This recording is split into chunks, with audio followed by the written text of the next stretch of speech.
Welcome to another fun-filled Friday edition of Second City Sports. We're live and in living color right here on Sports Zone Chicago, along with Miss Lakeena McGee, which is she. I am Sidney Brown. Hey, that's me. You can follow yours truly on Twitter in the IG SCK80. Once again, that's SCK80. That's SIDKID80. That's SIDKID80. You can follow me at Keenan McGee on the Twitter and at Keenan_McGee on the IG.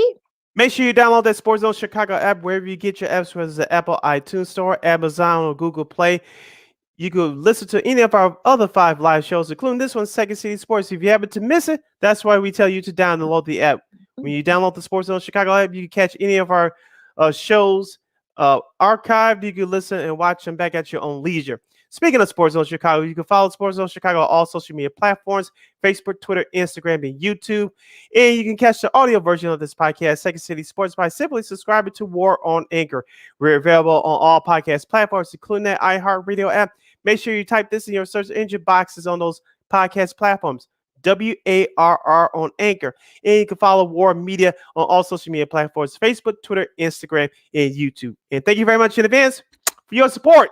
Like, share, subscribe, and tell your friends. We are unapologetically fun, and we have very definite opinions. And if you want to comment on any of our topics during our 2-hour extravaganza, you can go to Sports Zone Chicago's Facebook page or Sports Zone Chicago on YouTube. Type in your questions or comments in the comments section. Lakeena will get them up on the screen for you, but if you decide to do something stupid or decide to troll, Lakeena will give you the Kevin Durant boot. Bye-bye. I love saying that. Speaking of giving folks the boot, Lakeena, let's kick off this hashtag Football Friday edition of Second City Sports with getting the basketball discussion out of the way for this first block of the show. Lakeena, the Chicago Bulls are currently standing with a record of 27-22, still tops in the Eastern Conference. They got embarrassed by Brooklyn on Wednesday night, 138-112, after blowing out the Pistons on their home floor the night before. Lakeena, I know I saw your tweets. You said that Bulls Twitter should be fun after that game. I told you on there way more than I am. Lakeena, I could sit here and say that I'm very upset at the Bulls losing that game, especially the way they did, but I'm not. Could it be a sign of things to come? That remains to be seen. But what I saw on Wednesday, Brooklyn was more focused. They out-hustled the Bulls, and they were the better team. Now, if you really look deep into it, this is the second time the Bulls got outclassed, outshot, and out-hustled. This is the second time in the last 3 games. We talked about what happened in Dallas last Sunday. You corrected it against Detroit, even though they were a much lesser team. But against Brooklyn, fun for national television audience, I'm not real upset, but this could be a bigger sign of things to come. They have a game again on ESPN tonight at 6:30 against the Warriors. We'll give you a quick preview of that game coming up. But let's go back to Wednesday, Lakeena. I'm not going to sit here and say that this Bulls team is overrated. I'm not going to sit here and jump off a bridge and saying that this season is over. They're not any good. But I did watch the Yes Network post-game show. Frank Arsola is a long-time NBA right. He's one of their analysts on the show. And he pointed out a play early in that fourth quarter with Blake Griffin diving for a loose ball. It was a couple other players who diving for loose balls, and that's when they were on their gigantic run after the Bulls tied the game at 71 midway through the third quarter. And I said to myself, that was the Bulls for most of this season. Brooklyn out-hustled the Bulls. They are smarter than the Bulls. They shot the ball better than the Bulls. Those little hustle plays is what makes the difference in you winning and losing ball games. Brooklyn was the better team doing it that night.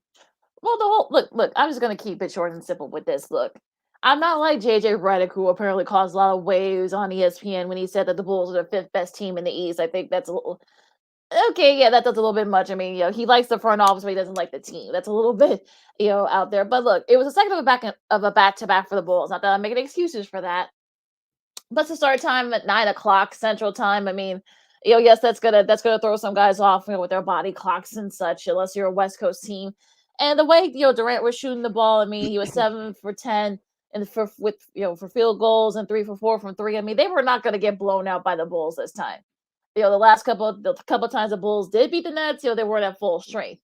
Now they have full strength now with KD and Irving and Kyrie and Harden. They all contributed. I know Kyrie had his struggles with 9 points the bench guys was really what was the story. Patty Mills had 21 off the bench, so that played a part. He outscored the bench, with half the points by himself. Now, as for the Bulls, I mean, look, I'm not one of those folks that's going to jump off a bridge. I mean, they're still number one seed right now. They're still 27-12. Look, did it show some deficiencies that the Bulls have? Yes. I'm not going to say they're going to finish the number one seed in the East. They may not do that. They got a very tough stretch coming up, including one night against Golden State. But look, the DeRozan was upset. They lost Derrick Jones Jr. early on with a knee injury. Thankfully, he's going to be gone about a month, so that's good news. Vucevic had his struggles, with the ball. Also, to Lonzo Ball, who's still coming back from COVID. People got to remember that. Mm-hmm. He's still working on his conditioning. Zach, he had 22. Kobe White had 18 off the bench, so 16 off the bench, I should say. So that helped a little bit. But look, I'm not gonna sit here and say, "Oh my God, the sky is falling. Everybody should just, jump into Lake Michigan and just go." But no, don't do that. You still got a good, look, the Nets lost to OKC last night. That should tell you something. So can we stop the freak out now, please? Because you know how Bulls Twitter is, and it's always a fun place that little Twitter fandom. But yeah, like I'm not gonna sit here and freak out because oh my God, the Bulls got their butts kicked. Look, it's a long season. We're only about halfway through. Look, they got a very tough stretch coming up. And look, they play again in a couple of weeks. So I think people just need to chill on everything and all their takes. I'm with our buddy Kyle Mills, who said the same thing. That look, all you clowns can have your little takes and such. The Bulls are still number one seed, and I think they'll be just fine. You're listening to Second City Sports on the hashtag Football Friday. We're live in living color right here on Sports Zone Chicago. Sid, Lakeena are with you here on Second City Sports as we discuss the Chicago Bulls. As you mentioned, Lakeena, some of the key players for the Bulls, they didn't do as well on Wednesday. As you mentioned, Lonzo Ball, who I expect more from. He's still battling COVID. He's starting to get his conditioning back. Vucevic, I'm not going to beat him up on him too much. He's not free of criticism, don't get me wrong, but he needs to step it up a little bit more. Let's remember, too, you mentioned the Derrick Jones injury. Let's remember, too, Alex Caruso has not been back in weeks.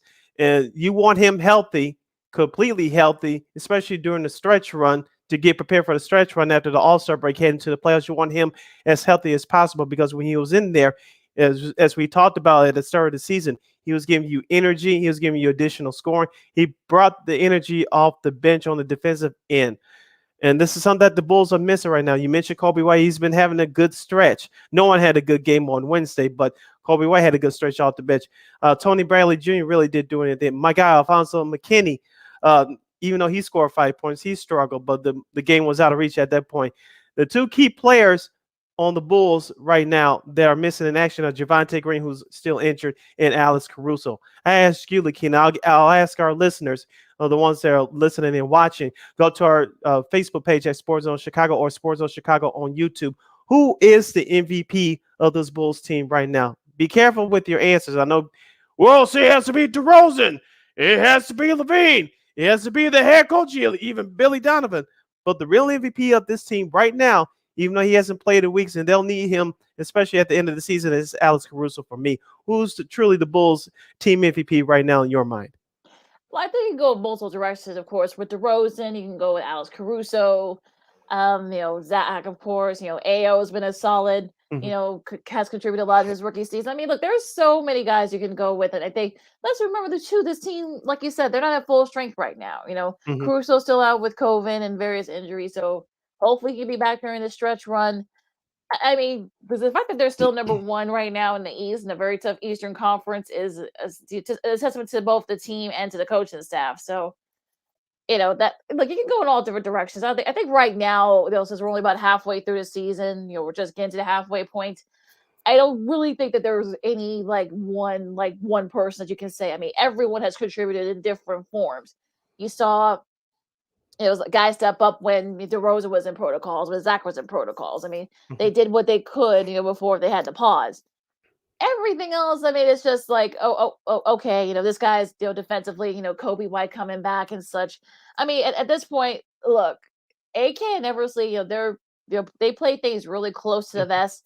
And there was a report that came out that said, well, they're thinking about maybe trading Kobe White or maybe even P. Will, who's still hurt right now. I don't believe that. First, there was a New York-based writer who said this. Plus, the fact that we know that AK never say move in secret.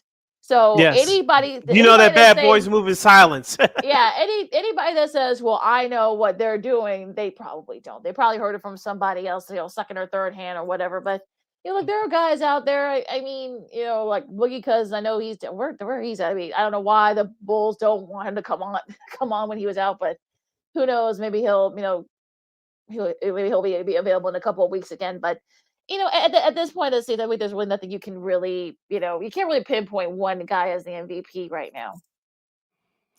Tonight, the Bulls will host the Golden State Warriors in the second and last meeting of the season between these two teams. Remember, Lakeena back in November during Thanksgiving weekend.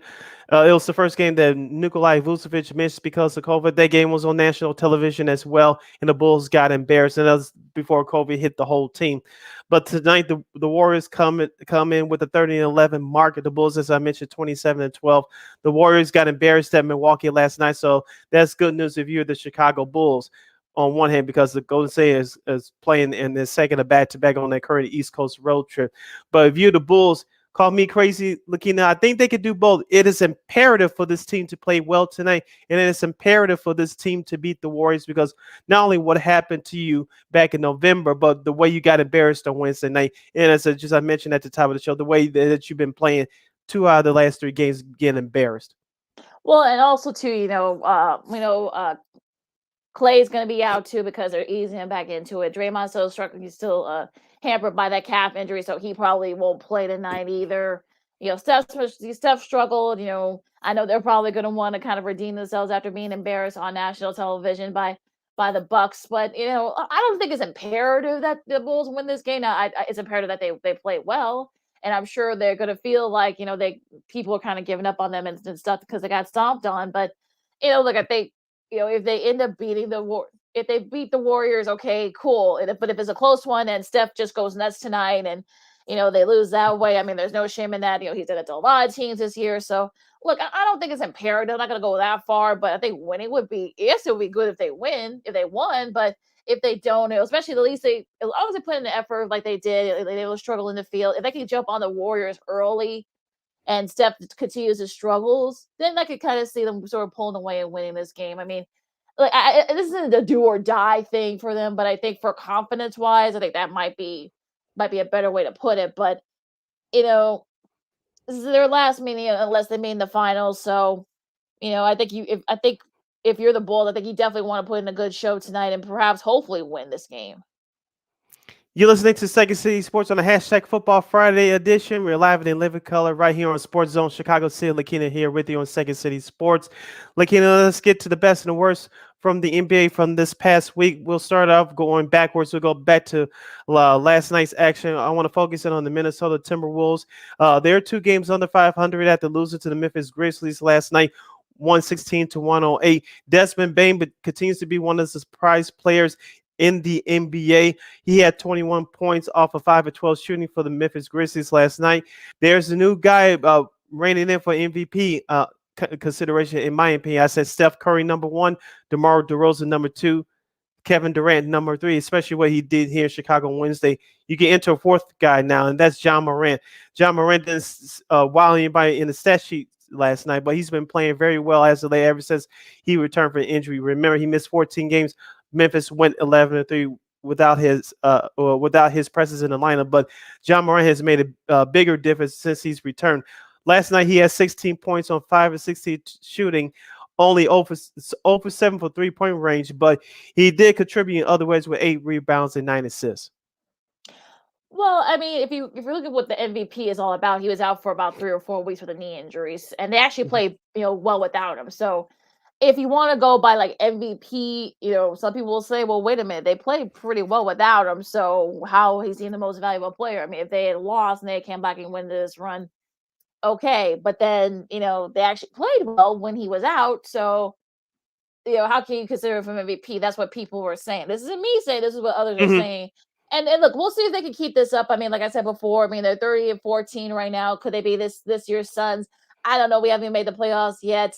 I think, we've seen teams that kind of come out of nowhere, and some of them have kind of come back to earth a little bit. So it's gonna get a little bit interesting to see if they can keep it up, especially after the All-Star break. If they can keep it up, fine. Maybe we could consider them a true contender in the West. But if not, if they kind of fall back to earth after the All-Star break, then you can probably say, you know what, maybe it was a little bit of a mirage. Look, they're getting contributions for not just Morant, but for Jared Jackson Jr. You got a lot of great young players. Desmond Bain, you talked about. Mhm. Zaire Williams. I mean, they've gotten a lot of contributions from a lot of guys. A lot of young guys who are. I don't want to say a lot of these guys were young guys and cast offs, but it's kind of Mhm. what they are. I mean, but again, can they keep it up? I mean, once, especially hopefully, the Clippers can get back at full strength. With the Nuggets and the Jazz. I mean, can they be up there with those top teams in the West? Phoenix too. We'll see, but I think right now, yeah, you can definitely take notice to them, but as of right now, I feel like let's kind of slow down on the Morant MVP talk, at least for right now. Let's stay in the Western Conference. Looking at the Lakers, after winning 5 in a row, they have lost their last 2 games. I know that superstar Anthony Davis has been working his way to get back into the lineup in warm-ups. He's been doing stuff in the warm-ups over the last couple of weeks. He's supposed to be reevaluated in the next week or two. Lakeena, they lost to the Sacramento Kings on Tuesday, 125-116, after a disastrous performance in the third quarter. Russell Westbrook only 2 of 14 that game. I don't know if you caught the presser afterwards, but he was asked what's the direction of this Lakers team.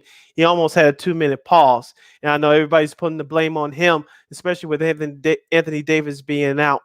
Lakeena, and as we said before, when you give the keys to the franchise, a player like LeBron James, this is what happens. But eventually, the Lakers chose Russell Westbrook over DeMar DeRozan and Buddy Hield. And so the Lakers are stuck with what they got. I know people say they could trade him. No one's going to take that contract right now. Now, am I saying that Russell Westbrook is the main problem with the Lakers struggling? No, it's deeper than that. But what do you give your state of the address, as we say, about the Los Angeles Lakers right now? It looks like they started to turn the corner, but they are on a current 2-game losing streak. I don't know what to think about the Lakers at this point. I mean, you thought that maybe they could get it together, but then AD gets hurt and everything else. You think Westbrook was starting to kind of turn the corner, but he only had 8 points against the Kings on Tuesday. There seems to be a lot of guys that just don't fit. I mean, it's gotten to a point where you're kind of like, okay, what can the Lakers do? I mean, you can't trade anybody because you got a lot of bad contracts. Plus, they got nothing to trade for. So it's one of those things where you're like, are you just stuck? Do you get rid of Frank Vogel perhaps, and maybe you know bring someone else, promote one of the assistants and see what they can do. At this point, you just don't know. I mean, they're at 500 right now after being halfway through the season.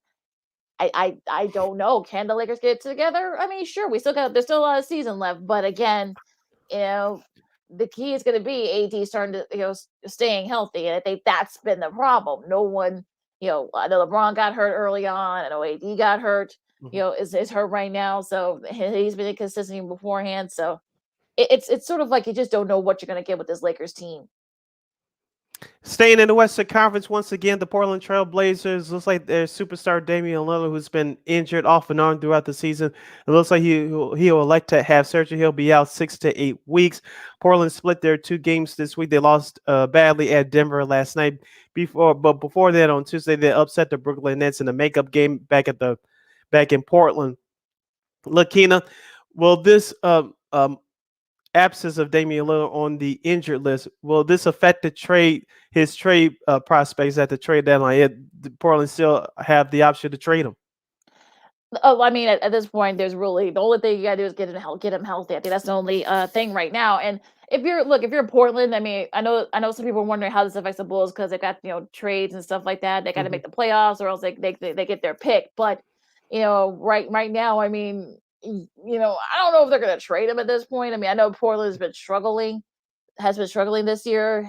I just you really don't know. I mean, getting him healthy. I mean, he's been in and out of the lineup too, even before the abdominal injury. So Hmm. it's just you just don't know with him. And at this point, I'm not gonna say this is a lost season for Portland, but if you try to maybe try to make a run for the play-in, and maybe perhaps I don't know if the trade value is off the table, but again, you just gotta wait and see if he can come back from the surgery in the next few weeks. That's really the only question that you have right now.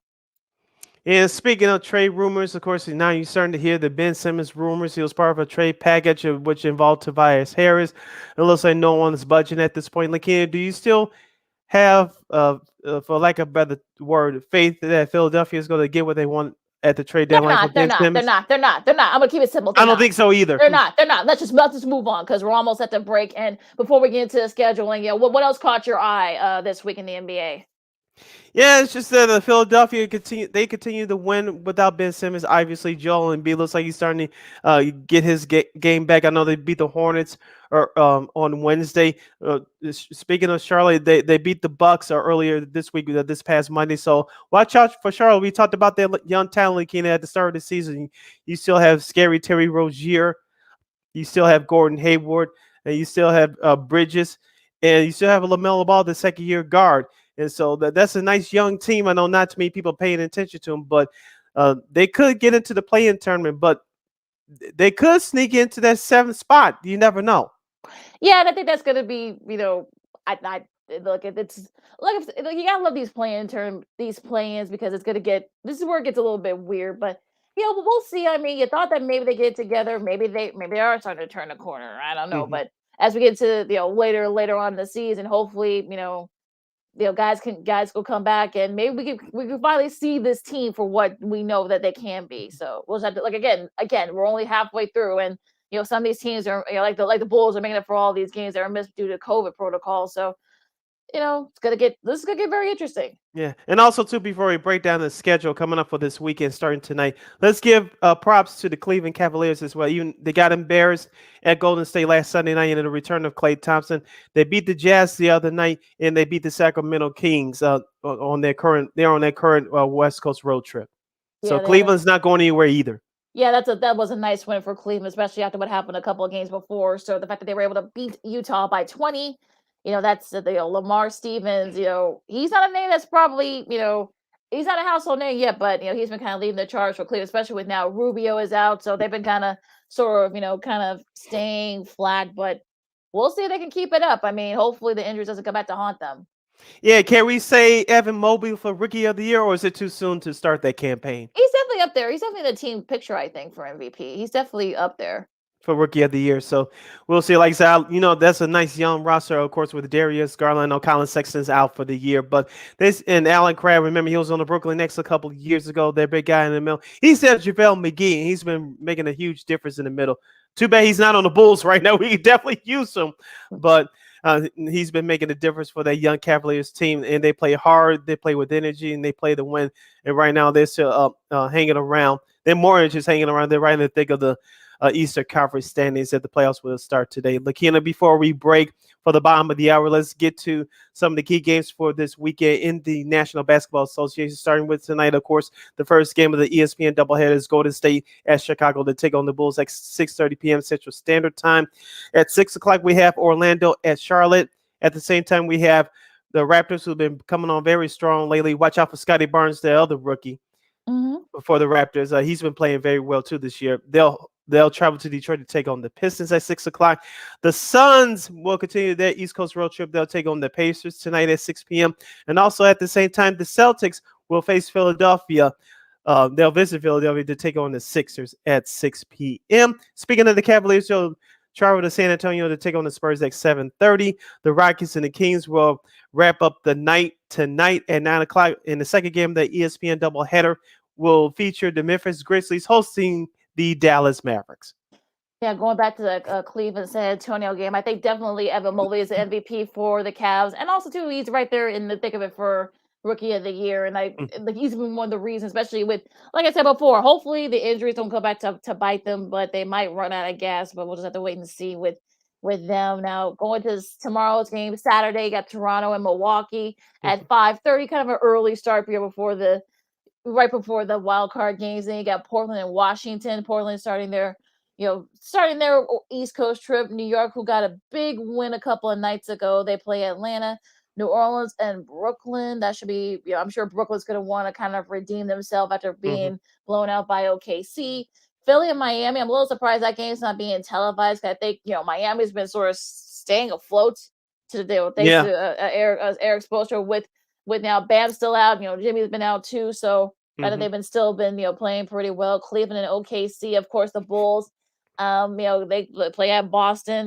They've had some pretty interesting games this year. That'll be the second of the back-to-back going off the Warriors game tonight. Yeah, that should be we'll see if they got any juice left. I think Bulls fans should be a little more forgiving. You got the Clippers and the Spurs. That should be interesting. At 8:00, on the NBA TV game, you got Los Angeles and the Lakers in Denver, I should say. So that should be a fun one on NBA TV, and also Orlando and Dallas finishing up the nightcap. And taking a look at Sunday's action at high noon, we'll have the Phoenix Suns visiting Detroit to take on the Pistons at 12 noon. At 5 p.m., we'll have the Sacramento Kings hosting the Houston Rockets. At 7 o'clock, the Minnesota Timberwolves still hanging around the 500 mark. They'll host the Golden State Warriors at 7 o'clock. And then to wrap up the Sunday night action, we'll have the Denver Nuggets hosting the Utah Jazz at 7 o'clock. So those are your games this weekend and in and around the National Basketball Association. All right, so we're going to take a quick break. We're going to recap the thrilling national championship game as Georgia wins their first college football national championship in like 42 years. We'll preview that. We'll review that great game. Also, too, the Bears and they're pretty much inviting everybody to talk to for their head coaching and GM positions. We'll have more of that coming up next. Help wanted. Yeah, put that all over the internet too, I think. Put that on Indeed. Along with Cindy Brown on Lakeena McGee, this is Second City Sports on Sports Zone Chicago. AutomotiveMap.com presents the Sports Flash on the Sports Zone Chicago. The college football playoff this Monday night in Indianapolis. It's Georgia taking on Alabama. The Bulldogs ranked number 3 in the college football playoff poll, Alabama number 1, but the Crimson Tide head into the game as an underdog. Georgia is a 3-point favorite. That's no concern for Crimson Tide coach Nick Saban. Being an underdog is being an underdog. They have a really good team that's very well respected. We have a tremendous amount of respect for them.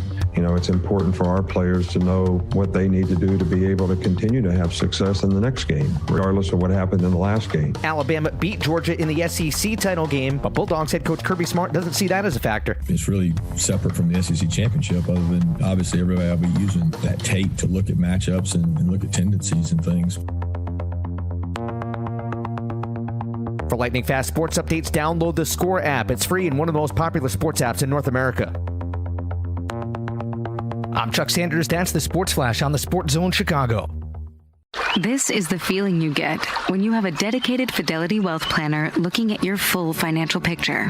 Someone working with you on a flexible, comprehensive wealth plan based on your goals, helping you balance risk and reward.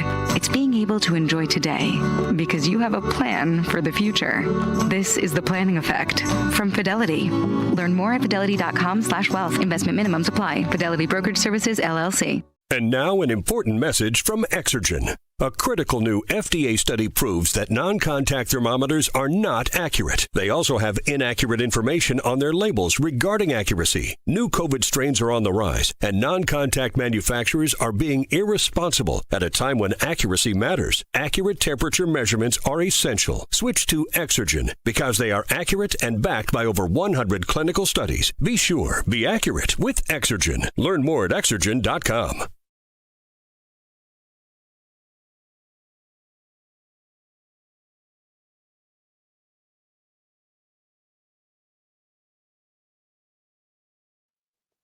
Welcome back to Hashtag Football Friday edition of Second City Sports. We're live and in living color right here on Sports Zone Chicago, along with the Miss Lakeena McGee, which is she. I am Cindy Brown. Hey, that's me. If you have a question or comment for us during any of our topics of today's show, we have less than 90 minutes left in this extravaganza for today. You go to Facebook.com, the Facebook page at Sports Zone Chicago on Facebook, or Sports Zone Chicago on YouTube. Type your questions and comments in the comment section. Lakeena will get them up on the screen for you. Lakeena, since you are a college football guru for this network, let's review the college football national championship game. Your 2021 champions. I know it says 2022 on it, but it's still the 2021 season, folks. Get it right. The Georgia Bulldogs, we say congratulations to them. They defeated the Alabama Crimson Tide 33-18 this past Monday in Indianapolis, Indiana, and Lucas Oil Stadium. Lakeena, I told you that the Georgia defense will have to get after Bryce Bryce, Bryce Young. Bryce Young. Thank you. He's blanking on me. Thank you, Bryce Young. Early, and I told you Stetson Bennett had to play a good game. He didn't have to carry the team, but Stetson Bennett did enough to help Georgia when Georgia pulled away in the fourth quarter. But Stetson Bennett was 17 and 26, 224 yards, no interceptions, but he threw 2 touchdown passes. Also, you had White running the ball 13 times for 84 yards. He had a key touchdown there. But Lakeena, it was all about Georgia's defense, especially in that fourth quarter, which helped them pull away from Alabama. It was close all the way, but Georgia made a few big plays at the end. Yeah, some people would say that the first half was a little bit boring. I kind of have to agree. It was a little bit of it was kind of like a poker game, you know. You didn't want to do too much. You didn't want to show your hand too much. I mean, I know some people were, including myself too, were saying that, where's JT Daniels? I mean, if he's he can walk, why was he out there? Because Bennett was having a very, kind of like a sort of, I don't want to say sleepwalking, but he had kind of a tough start to the game. But things started picking up in the second half, especially in the fourth quarter, I should say. Georgia had scored a touchdown that got them, kind of get back in the game, but then they scored 20 points in the fourth quarter that propelled them. One was, of course, Bennett, of course, had Zamir White touchdown. Also, too, Keelan Ringo's pick six that kind of sealed the deal for the Bulldogs. And, it was sort of one of those things where we were saying, we were previewing it on Monday, if not now, if Kirby Smart was going to beat Nick Saban now, when was he going to beat him? So this was a perfect opportunity for them. I know some people said, Jamison Williams was going out with a torn ACL. That was tough to see. Some people say, well, maybe, Alabama would have blown them out had. I know they lost another one of their wide receivers in the semifinal game. But I think Georgia just wanted more. I feel like Bryson didn't have his best game, and the Georgia defense sort of just pressured him and just smothered him for a while. They sacked him 4 times. It was just one of those things where you kind of commend they had a great defensive plan, and they were able to execute, and unlike what they were able to do unlike they were able to do in the SEC championship game. And just it was just a great performance by that defense and by the team. I mean, Kirby Smart, they actually showed a clip of him. He had 10 interceptions when he played at Georgia. He was a defensive back. He's the fourth head coach to in the past 60 seasons. That's when in the D1 level to win a championship at his alma mater. Jordan guys, of course, Bear Bryant, who did it 6 times for Bama, Steve Spurrier, who did it in 96 for Florida, and also too the most recent Phil Fulmer, who did it at Tennessee. And he's definitely starting a program there. And you got a lot of guys. Some of the guys will probably be back next year. I mean, James Cook, who is Dalvin Cook's kid brother, he had that big run that sort of set up that touchdown, that kind of got Georgia back into the game. And, it was just probably one of, I'm not going to say it was a classic game, if you will, because it wasn't, because the first half was kind of slow, but definitely one of the best second halves of any championship game. I was going to continue with the point on Georgia's defense. I told you on Monday they had to pressure Bryce Young. They did that, as you mentioned. They sacked him 4 times. Also, too, the Georgia defense had 9 tackles for loss against Alabama. And what did I say about Alabama on the other side with one of my keys this past Monday show? They had to run the football, and they couldn't do that with any consistency. Of course, Robinson with 68 yards off of 2 carries. Off of 22 carries. But you could tell that Georgia got home to Bryce Young, especially early, and so Alabama's running game suffered, and we saw what Georgia did, finally taking advantage of some breaks in the fourth quarter. So let's give Georgia the defense. That's what really carried the day for them as they won their national championship. Yeah, it really did. I think that kind of, I think they may have been caught off guard. I think the SEC championship game. Yeah, I think they're definitely up there in the team picture. It's probably one of the best defenses ever. I know we don't recency bias aside, but that was that was just a great performance by that Georgia defense. And look, I mean, they're just a second school to win a national championship in the BCS college football playoff era. That's 98. Despite not winning their conference title, Bama they did it twice in 2011 and 2017. So, definitely a lot of stats here for Georgia. Stetson Bennett, who was a walk-on earlier this year, he's the first walk-on to defeat a Nick Saban coach team as a starter. Brian Griese did it when he was at Michigan. When Saban was at Michigan State. Just and they didn't give up a lot, and they won 13 games by 15 plus points in a season. That's the Clemson team that did in 2018. So a lot of, definitely a lot of stats and a lot of firsts for Georgia, of course, breaking their 42 year national championship title drought. Well, 40-year national championship title drought. That was the second longest after Auburn did a few years back, of course, about 10 years ago. It's been already been like 12 years already with Cam Newton. So, I know they're still partying down there in Athens, and they have every right to. I think they're going to do a parade, I think, today or maybe tomorrow. But yeah, just, they deserve it. And, it's been like years, and I'm sure they're still going crazy down there in Athens. Yeah, one more nugget or two on this game before we move on. Bryce Young, we mentioned for Alabama, Lakeena, even though he did pass for 369 yards and a touchdown, he had 2 critical interceptions, and that's not good, and that's not a formula for Alabama's success. As we mentioned, their running game was shut down and by Georgia's defense. Now, on the other side, Alabama's defense did well. They went home on Bennett 5 times, but check out this stat, Lakeena: no interceptions. When's the last time the Alabama defense finished the game with no interceptions? Well, and also, yeah, I mean, it's been a while, and that was, I know that was a weird like interception, or maybe they thought it was a fumble that was recovered. I don't know how they counted that, but Bennett, I think, just threw the ball. I don't think it was a fumble, but that's another thing. But Branch was just there, and he picked it up. Was in bounds, and then it became a fumble. So it was just one of those weird, probably one of the weirder ones. But yeah, I mean, we saw this. The defense was always a struggle for Alabama, and that's what happened with them against Texas A&M. That got their first loss.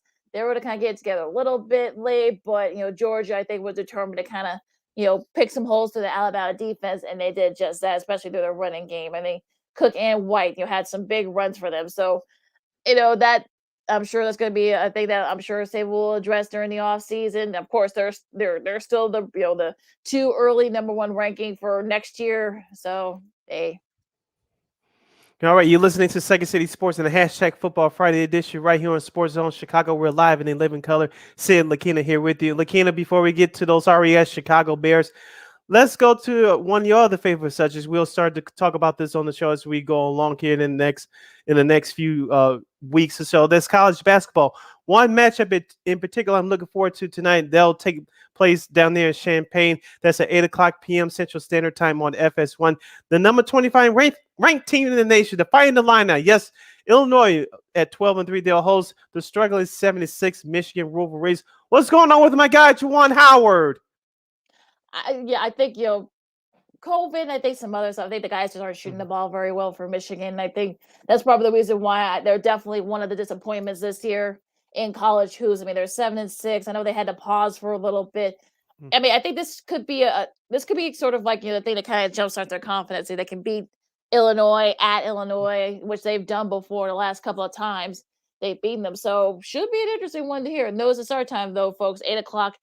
On FS1 in Champaign. That should be a fun one. Also, Purdue hosting Nebraska. That should be a nice one. That's going to be the first half of that doubleheader, the Big Ten doubleheader on FS1. So make sure you note the start times. And the Illinois has been kind of up and down. I mean, I think that Big Ten conference is wide open. So I think anybody could probably win that. You've got Illinois, you got Michigan State. We'll get to them in a second. Wisconsin been playing very well with Jordan Davis. Definitely among the leaders in the Player of the Year honors. Ohio State is also Iowa. They might sneak in there too. So there are a lot of that Big Ten is wide open in hoops. So I don't think a lot of people realize how deep this conference is. I know they had a tough go last season with COVID and everything. But yeah, it looks like this year it's definitely more wide open. Yeah, take a look at some of the key games for this weekend. Let's start off with tomorrow's action for college basketball, which is Saturday at 11 a.m. on the Big Ten Network. 8-6 Northwestern. Yes, Chicago's Big Ten team, air quotes. They'll travel to East Lansing to take on the number 10 ranked team in the nation, the Michigan State Spartans. The Spartans check in at 14-2, as I mentioned, Northwestern at 8-6. I don't think Northwestern has a chance anymore. Lakeena, I'll save you the breath. I think Michigan will beat them by 20. I'll leave it at that. At 11, so. Yeah. At 11 a.m. on Fox, Big East action, 10-4 Creighton. The Blue Jays will travel to face number 17 ranked Xavier, That the should be a fun. Musketeers. That should be a fun one. That's 11 a.m. on Fox. Texas Tech, coming off a couple of big upsets. They beat Kansas and they beat Baylor without their top player. Back to back. We'll see how they do against the Fighting Bruce. Although I think he's not coaching right now because of COVID. I think he might be back tomorrow. I'm not sure. So that should be a good one on 11 a.m. on ESPN2. Seton Hall coming off an upset loss to DePaul. Look, hey, they have one. They have like at least a couple of these. So they got their first. It might not be as bad. We gotta get our guy Josh Hicks on, but it looks like DePaul. I'm not saying they're gonna make it to the tournament this year, but it looks like things may start to turn around there. So they might not be as bad as we expected the last several years. Well, I mean, they think they're like 1-6 in their conference right now, but they're mitigating circumstances. So we'll see if maybe they've turned the quarter. But Seton Hall, they play Marquette. That's 11 a.m. on FS1. A good one here in the SEC. You got the number 22 ranked Tennessee Vols going up against Kentucky and Lexington. That's a noon game on Let's go ESPN. Tennessee. The hell with Calipari. Oh Lord, okay. I just sneak that one in there. All right. West Virginia, Kansas. That should be a fun one. That's at 1:00 on CBS. Arkansas and LSU. I know Eric Musselman is going to be out a couple of games. I think he's out due to COVID protocols. But LSU has been playing very well. They beat Kentucky last week, so that should be a fun one. That's at 1:00 on ESPN. Texas and Iowa State. That's if you have the Big 12, / ESPN Plus. That's a 1:00 game, so you guys can check that and stream that game out. Any other games that kind of like catch your attention tomorrow and Sunday? I wish this game was on television tomorrow, but number 2 Gonzaga will face Santa Clara at 3:00. Gonzaga, the number 2 team in the country. The Bulldogs are at 13-2. I want to watch them play, but it looks like I'll have to wait for that one. But it looks like I'll be able to watch this next game at 3:00 on ESPN Plus. My guy Penny Hardaway, let's see if he can get his 10th win of the season as Memphis will play East Carolina on the road. Definitely, it's definitely tough down there in North Carolina for East Carolina. But that should be a fun one there. Let's see. Baylor hoping to bounce back from their loss to Texas Tech. They play Oklahoma State at 4:00 tomorrow. That should we'll see if Scott Drew's guys can bounce back after that loss. Stanford and Washington. I know Stanford upset USC, although they play Washington. I know the schedule in the Pac-12 has been very weird due to COVID. Some teams are a pause. If you saw some of the games last night, the Oregon UCLA games as well as the Oregon State USC game, there was basically nobody there, just the family members. There were no cheerleaders or band on the sidelines. I guess because of COVID, so it's gonna be like this for the next couple of games. So it's gonna. I don't know if that's the case with all the Pac-12 teams. I don't know if that's the case at Washington. You probably gotta watch that game if you've got the Pac-12 network. But yeah, it's a little weird right now. But we'll see if things are starting to slowly get back into focus here in college hoops. Loyola, they're playing Indiana State at 6:00. That's if you got CBS Sports Network, you can check that game out. Drew Valentine's guys, he's picking up the slack and picking up pretty well for a Porter Moser. He's doing pretty well right now. I think they're they only have one loss in their conference right now. So that might be a fun one there in the Missouri Valley. And just 2 top 25 games for Sunday. Butler will travel to Villanova to take on the Wildcats. That's at 11:00 on FS1. And at the same time on the Big Ten Network, Penn State, 8-6 in Big Ten action. They'll travel to Columbus to take on the 16th-ranked Ohio State Buckeyes. They check in with the 10-4 mark on the year. And old Big East rivals, battle. I know Patrick Ewing's, I think he's been out too because of COVID. Georgetown and St. John's, those two have a very interesting rivalry. I know Georgetown's kind of struggled this year, for various reasons. St. John's as well with Mike Anderson. So, but even so, those two teams are always fun between those two teams when they battle it out in the Big East. It's an old rivalry. We can go all the way back to the Luke Carnesecca, John Thompson, junior days, I should say. So, that should be a fun one. And yeah, so, those are some of your key games. You go into the, Iowa, Minnesota, at 1:00 on the Big Ten Network. So if you guys want to check that game out, that should be a fun one too. So, like I said, I mean, it's sort of, we're getting to the time of year where college hoops COVID's still an issue. Mhm. I saw that the Providence game against UConn had to be postponed because they're having COVID issues with Providence. Schools are slowly starting to kind of get back into it, but yet you still got some cancellations and postponements, limiting on crowds and such. So it's just crazy right now. And I think they are going to have to push the schedule of the tournament back. I know they don't want to do that, but I think they're going to have to, because you got guys and gals, I'm sure it's happening on the women's side too, Mhm. having to play like 4 games, like 6 days, and that's a lot. Exactly. That's an NBA schedule, not a college schedule, when you only play 2, maybe 3 games at the most in a week. And so, like you said, if this continues, they will have to push it back a week. But we'll see what happens as we continue along with this college basketball season. You're listening to Second City Sports on the hashtag Football Friday edition. We're live in living color right here on Sports Zone Chicago. Sid, Lakeena here with you. Lakeena, we have a few minutes left. You can get this out of your system. I'm sure we'll bring it back up when we have our buddy Christine Manika join us in the next hour. The Bears are interviewing any and everybody who wants to take their job offers. Why don't you give us an update on who they interview, who didn't they interview yet, in your opinion? I'll give you my thoughts afterwards. Well, I think they're talking to Brian Flores, who's the former Dolphins head coach. Oh, they actually did? Yeah, I think they're about, if they haven't Okay. already. Yeah, so there goes their Rooney Rule. No disrespect to Flores, but each team has to interview a minority candidate with these head coaching jobs. Well, no, they've actually interviewed a couple of black head coaches, also a couple two office guys, like 5. No, like 5. So ooh, the Bears are making sure they overdo that quarter. Well, remember they got. Continue. They got somebody there that I think that's going to make sure that they do. They interviewed Glenn Cox, who I believe works with the Browns, I believe, and I think he and our buddy Jared Payne, they played together at Miami. So that they interviewed him. I know they interviewed I can't even, the Champ Kelly. I can't even say this other guy's name. He's a VP for the Browns right now. Kwasi Adolfo-Mensah. There are like a lot of names, and it's just like I think they're just throwing like spaghetti against the wall to see what sticks at this point. I know Doug Peterson got a look. I know that I know they're talking to Brian Flores right now. It's a little bit weird. I was doing this preview with Joe Tanksley, our buddy from We Are Radio, and also to Eric Edholm from Yahoo. And Eric, you guys can go back and listen to that on a War Media site, but he brought up a couple of names. Yeah, and I forgot just that quick. It's my old age here. But you guys go back and listen to it.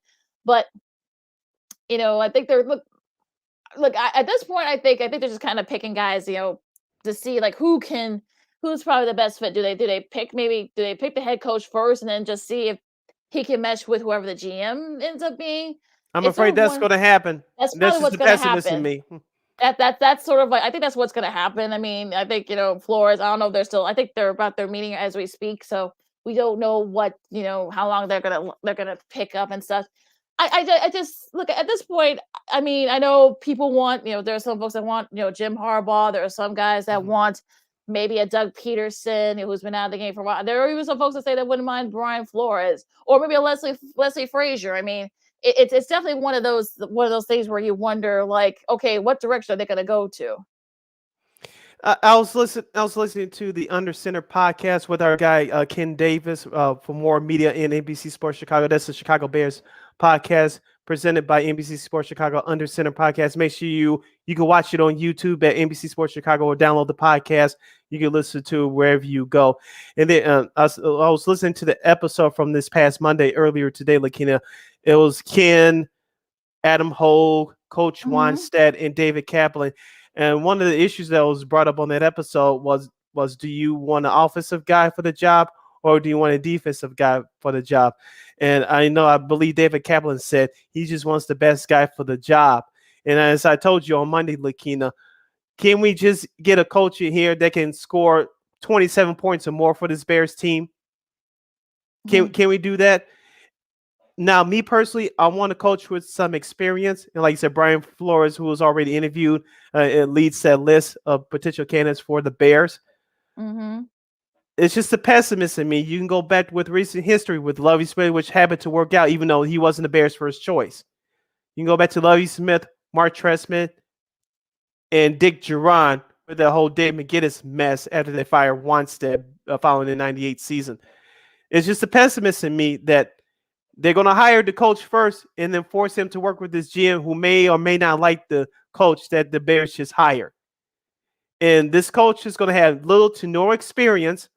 They're going to use it as a stepping stone in their resume, and they'll be better off for going working for a better organization. And the Bears, i.e. the McCaskies, is going to go look like fools again. That's just my pessimistic view of it.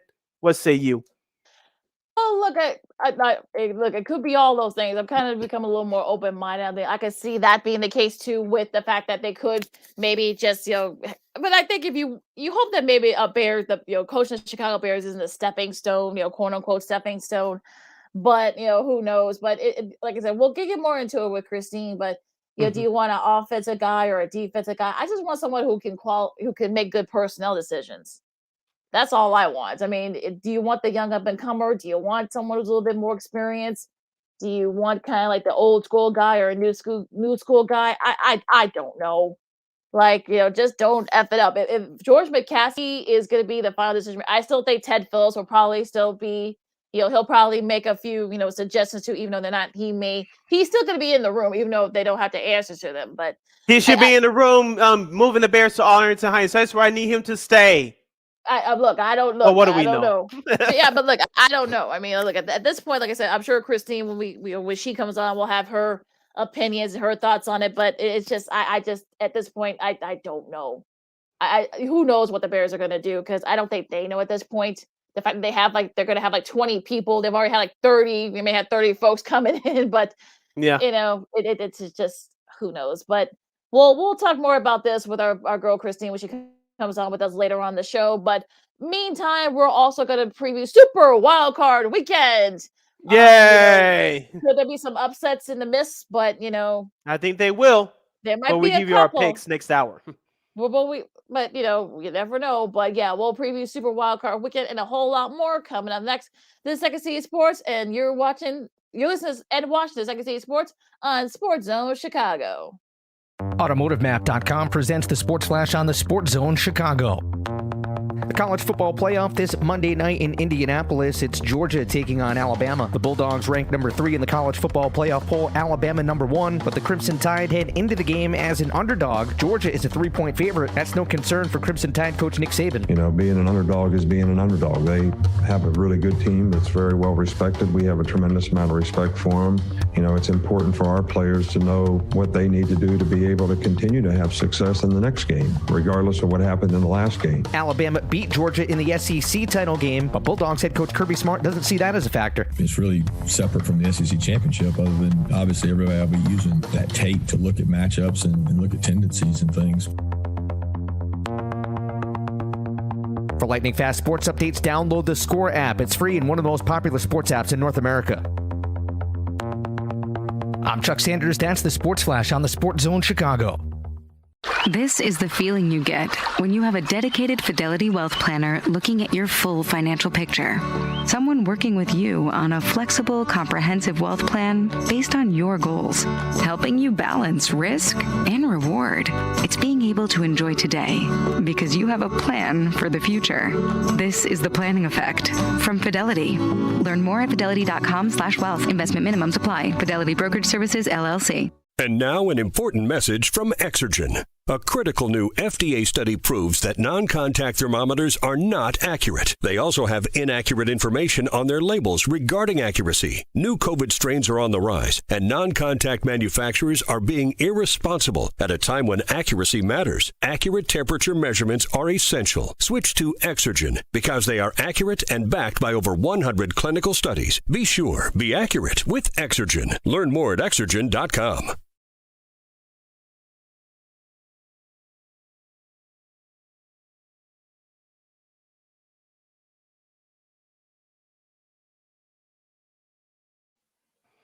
Welcome back to hour number 2 of Second City Sports on the hashtag Football Friday.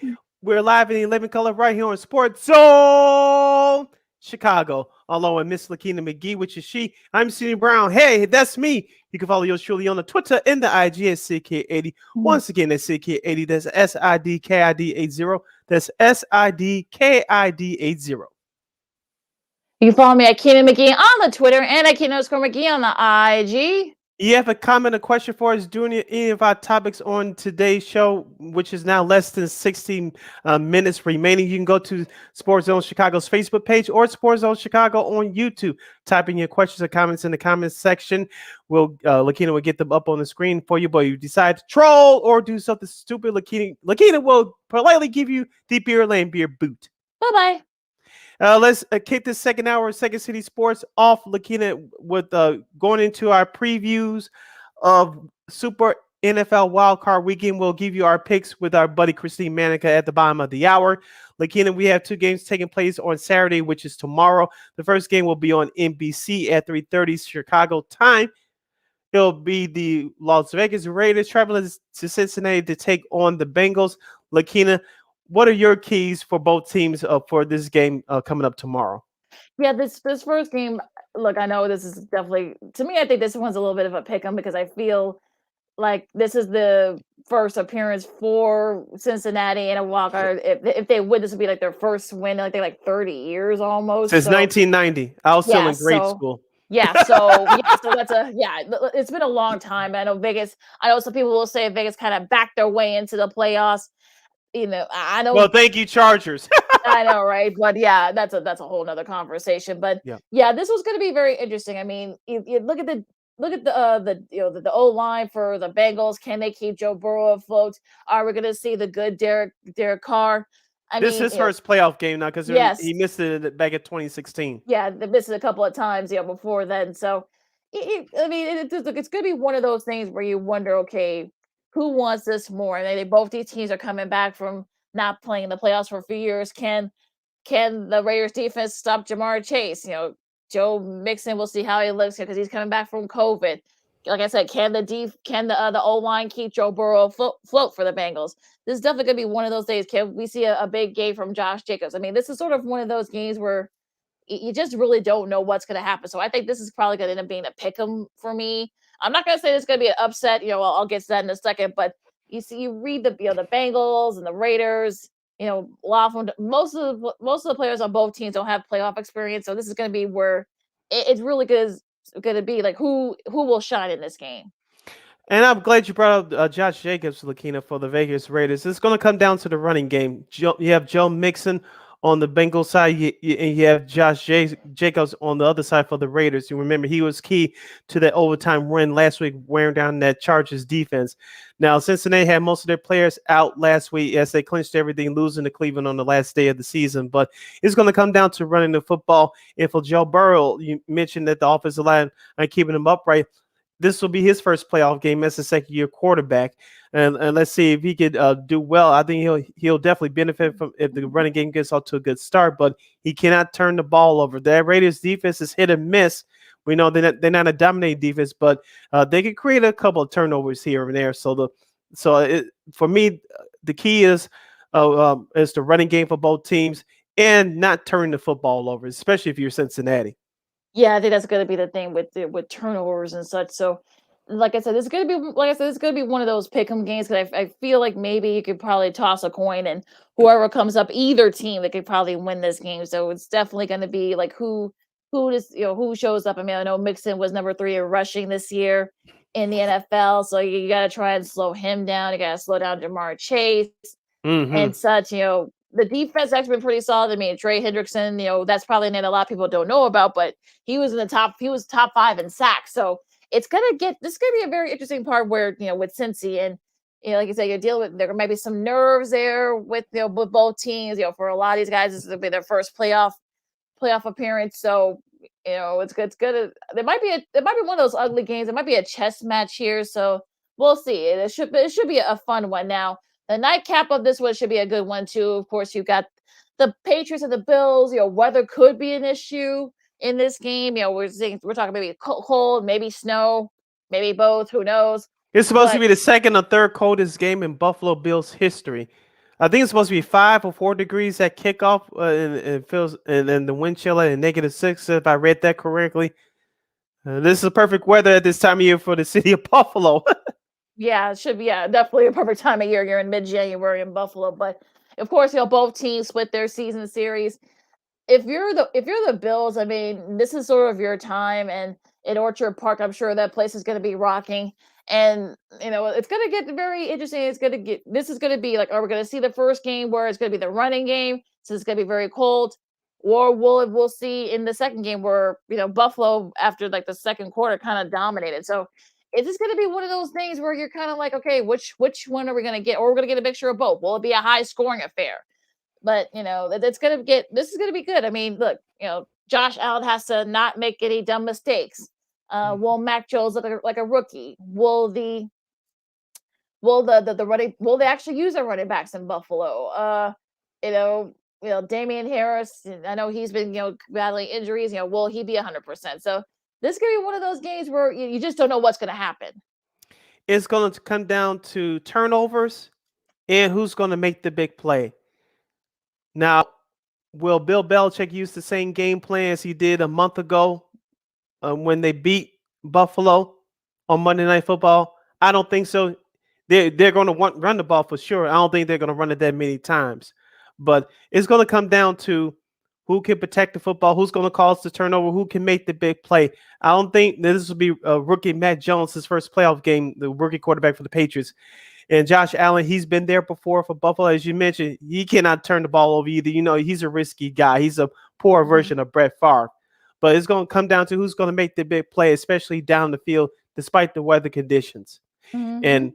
And I think Buffalo on paper has just a little bit more playmakers than on the other side for New England. But as we talked about the last few weeks, Lakeena, New England's defense is no joke. It's not dominant. It doesn't have the sexy names on it outside of Dante Hightower, but this New England defense can hang with the best of them. Yeah, they can. I mean, I think if we're going to see like the defense that we saw in the first meeting where they kind of handcuffed Josh Allen, that Buffalo offense, sure, yeah, but they really didn't see too much in that second game. So it's going to, like I said before, which defense are you going to get? And I think you have a lot of experience now with Buffalo. You got a lot of these guys, feel like they probably felt kind of slighted last year, being, losing to the Chiefs in the AFC Championship game. I think they feel like they have a shot. This is probably their best shot to get into the Super Bowl. So, you know what?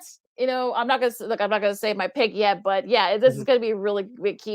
It might be a 6-3 game or something like that. Who knows? With the weather being a factor, it's gonna be freezing there. So, excuse me, we'll just have to wait and see. Now, this going to the triple header on Sunday with the first noon game on Sunday. You got Philadelphia and Tampa. Now, it looks like it might rain. This might be a problem too with the weather because it might rain down in Tampa. They're expecting a lot of rain, so it could be the battle of running. And we know Philly does run the ball pretty well. So, where do you see this game? I think this game is going to come down to who can run the ball the best. On Tampa Bay side, you have Leonard Fournette. I know you have Ronald Jones. I know they didn't do as well doing it last year. They did it when they had to. But I think this year it's going to be imperative for Tampa Bay to run the ball because looking at all the injuries, especially at wide receiver for the Buccaneers, you don't want to put all that pressure on Tom Brady. So it's going to come down to running the football for them. Now, on the flip side for Philadelphia, Jalen Hurts, he's a second-year quarterback. This will be his first playoff game. You need to protect the ball. And Philadelphia will definitely have to lean on their running game with former Bear Jordan Howard and Miles Sanders. And so, of course, you have rookie wide receiver Devontae Smith out of Alabama, who can go up and get it. I think the running game is going to be key for both of these teams. Also, to Levante David, looks like he'll be back to on Sunday for the Bucs. So I think that should definitely help them as far as the defense goes, especially if rain is going to be an issue and they may have to run the ball a little bit. It'll be interesting. It'll be interesting though who steps up for Tampa because I don't know if Fournette. I don't know if he's going to be able to play. So I'm sure they did what they could. I know Ronald Jones Jr. I know he's out. They may have to depend on Keyshawn Vaughn and perhaps maybe Le'Veon Bell if it becomes a running game, and then Brady may not will not have to throw a lot. So this is going to be one of those things where if rain does become an issue, I mean, look, we know Philly can run the ball, so this is going to be one of those, like, okay, will it be a slippery ball? Will they have to deal with something like that? So it's going to be tough, but yeah, this might be a better game. I'm not going to say they're going to win, the Eagles are, but this could be a closer game than a lot of people think it will be. And I agree with you on that point. And I want to bring up this other factor as well. Remember the New Orleans Saints game plan about a month ago when they beat Tampa Bay on Sunday Night Football? Will the Eagles take elements of that game plan and to confuse Tom Brady? Because there's going to be another key as well. That Philadelphia defense is a young and hungry defense. Can they confuse Brady and can they get home to him, especially early? Brady hasn't been sacked that many times outside that New Orleans game. And so let's see, with Fletcher Cox and some of the other young studs on that defensive line, it's going to be imperative for them to get pressure on Tom Brady. They need to take him down a couple of times, but can they confuse him, perhaps come up with an early turnover? Yeah, that's going to be the key. Can the defense, which has sort of been, I don't want to say it's been a weak link for the Eagles, but they're opportunistic. I mean, I think maybe, maybe they can perhaps maybe force, Brady to an errant throw, or maybe force a fumble, or maybe the rain could force some some wet, footballs, but you just don't know at this point. But yeah, it'll be, that'll be an interesting one. No doubt about it. Now, probably one of the games in this slate in the Super Wildcard weekend is San Francisco and Dallas. I mean, these two teams, have played against each other a lot. They were in the same division. They played for NFC championships. You can go all the way back to the early 80s and the catch. It's been 40 years, by the way. They just celebrated that anniversary. R.I.P. Dwight Clark. Yes. And, I know people thought that, it's a Tony Romo factor. No, this has been a staple on CBS with, Dallas and San Francisco playing each other. They were in the same division for years. Like I said, they played for NFC championships. We may see CBS may show a lot of clips with, now the late Pat Sorrell and John Madden. It would be kind of silly if they didn't. Yeah, this is the first time they broadcasted with those two teams on that network since then. Yes, so this is going to be one of the, I'm sure they're going to be going all out for the presentation of this. And look, Trent Williams is like, he's going to be back for San Fran. I think that's really big, for Jimmy G, especially if he's still a little bit banged up. And Dallas, you don't really know, are we going to get the Dallas team that had that slow start against Arizona? I know they beat up Washington, but they put a 50 spot up. But Washington really had nothing to play before by then, so I think people need to kind of chill on that. But this could look, like I said before, I think this could be one of the upsets. Again, I haven't picked yet, but this could be one of those upsets, of the weekend. I know the 49ers are a lot of people's popular pick. As Lakeena mentioned, we'll give you our picks at the bottom of the hour. But the Dallas Cowboys offensively, is Ezekiel Elliott healthy enough? Is Tony Pollard, healthy enough to run the ball? Because the San Francisco defense is good overall, but they're better against the run. So will both those guys I just mentioned, will they be healthy enough to keep San Francisco and Joey Bosa at bay? That's question number one. Question number two, will Michael Gallup play? He got injured a couple of weeks ago, as you mentioned, that game against Arizona. Will he be available to play? If not, it's going to be on the shoulders of Amari Cooper and Cedric Wilson to carry the day for the wide receiver corps for the Dallas Cowboys. And you have to use that tight end Schultz a little bit more as well. Yeah, I think it's going to be definitely a key there, especially with, I think Gallup's on IR, so I don't think he'll be able to play this week. So, but yeah, I mean, maybe feed the Zeke, and hopefully maybe if you're the 49ers, maybe use the same formula that you did, when you beat the Rams, run the ball and use your defense. And I would be surprised if we see a lot of Deebo Samuel. That's going to be the thing. Yeah. But yeah, it's going to be very interesting though, and we'll see if they do. And look, this is going to be one of those games where, look, these are two old rivals playing each other in the playoffs, and this should be a fun matchup. And look, if you're the 49ers, I mean, look, I know some people say you kind of snuck in there, but look, I mean, you've got the defense to do it. You got the running game to do it. I mean, if you get the good Jimmy G, you can do it. I mean, if you're Dallas, they've been inconsistent. So I don't know which Dallas you're going to get. I know that Trayvon Diggs has been, will he be a factor? Will he come in and sneak in and get an interception from Jimmy G and such? But this could be one of those. This is probably going to be the game of the weekend. I feel like this should be a fun game, nonetheless. Now the nightcap here. I just want to say one more quick note before we move on. Micah Parsons, the rookie defensive lineman out of Penn State. This will be his first playoff game. As I said, he should be runaway winner for the defensive rookie of the year. I want to see how Dallas will use him, especially against the run.